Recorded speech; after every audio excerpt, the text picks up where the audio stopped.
Hello, Galaxy. I'm Chris Pirillo, and this is my view in Fewer Than Two. The internet, everything you see and hear on it, must be true because it's on the internet.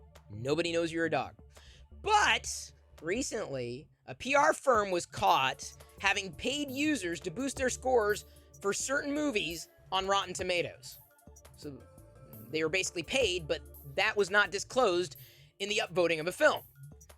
Rotten Tomatoes, of course, caught wind of this, and things have been, I believe, resolved at this point, but it gives me extreme pause because that's just one PR firm and one group of users and one website. How many websites are there in the galaxy? Or, okay, let's just make it hyper-local. This planet. How many? And how many have user reviews? And how many users are there that write reviews? And how many PR firms are out there representing whatever product or service? This is not an isolated incident. They were just caught.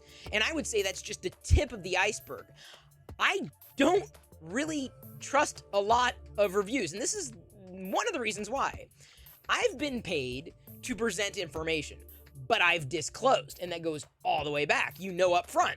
In fact, a lot of websites where there's user-generated content, you have to disclose a paid relationship. This is a paid placement. This is a paid relationship, sponsor, whatever. You have to disclose, and you have to be clear about it because that's trust that's on the line.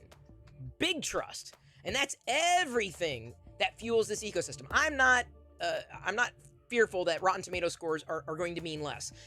It's just a general way that I feel about reviews. Anywhere about anything. I don't know what that user's motivations were. I don't know how experienced they are.